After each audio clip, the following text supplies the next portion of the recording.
nous sommes en avance, nous avons 10 minutes pour aborder 2 ou 3 questions. Si vous avez des questions.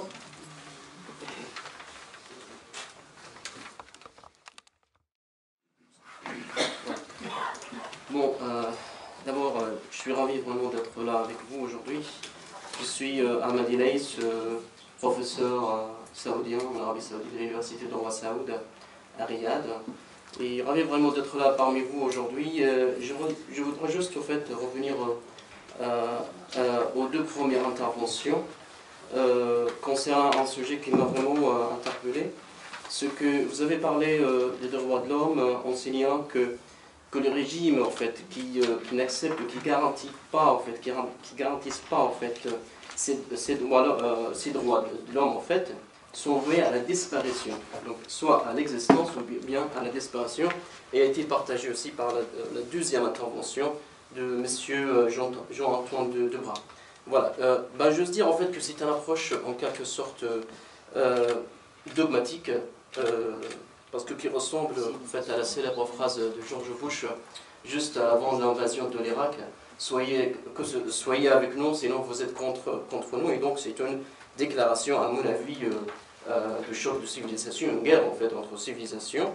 À mon avis, il faut revoir en fait cette approche-là, et en prenant en considération les aspects corrélatifs dont il a parlé M. Debras, mais malheureusement à la fin il a été en contradiction totale avec ce qu'il a relaté à l'avance. Donc c'est juste une petite remarque en fait. Très bien, merci.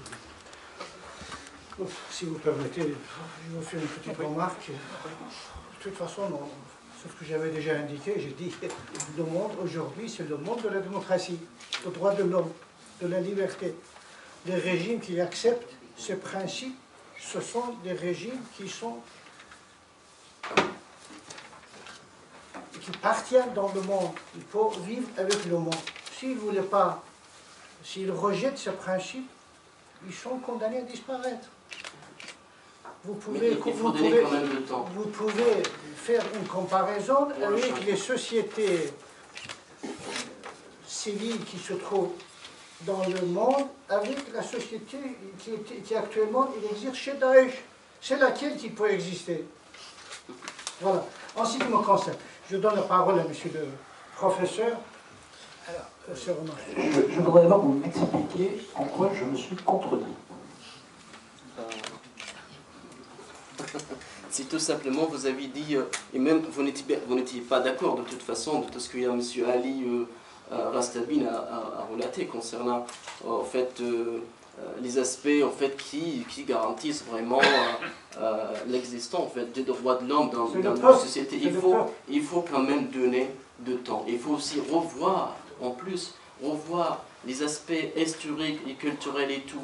Et donc, parce que le regard que l'Orient, par exemple, et plus précisément dans la péninsule arabique, vis-à-vis des droits de l'homme, c'est quand même, et même je dirais quand même, mérite en fait d'être abordé en fait. Donc malheureusement l'Occident veut quand même remporter ou bien exporter un modèle occidental qui malheureusement ne s'applique pas à tous les pays de la région. Et donc, et c'est ça le problème en fait. Très bien, merci bien monsieur le professeur.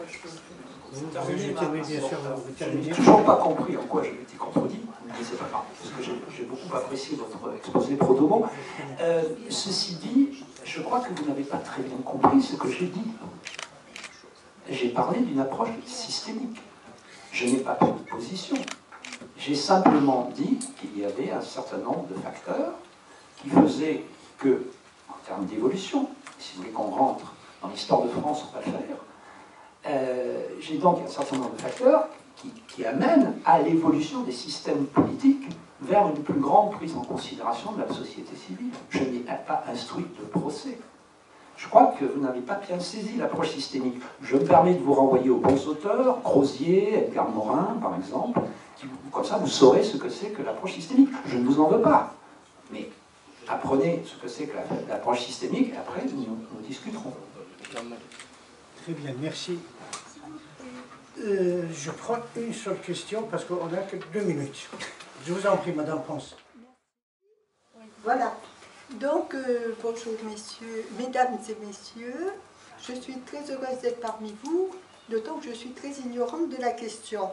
Enfin, la société civile en France, je connais, je sais, mais dans les pays arabes, j'ai l'impression, effectivement, comme l'a fait remarquer un des orateurs, que c'est une période de transition qui évoluera plus ou moins favorablement selon le pouvoir en place. Mais j'ai une question qui me préoccupe, parce que j'établis un parallèle avec la société civile française. En France, les associations qui sont des pouvoirs de fait, en fait, le sont plus ou moins, parce que bien souvent, elles sont subventionnées par l'État. Alors certaines se croient obligées de soutenir la politique de l'État, et même sont créées pour soutenir la politique de l'État dans certains cas. Et celles qui ne le sont pas, elles sont des parents pauvres, qui parfois créent des mouvements assez violents, pour justement protester. Bon, mais ce que je voulais savoir, j'en viens à ma question, c'est si dans les pays musulmans, arabes, dont la religion est d'État, dont le gouvernement est d'État, enfin l'État a une religion d'État, si les associations sont subventionnées ou pas.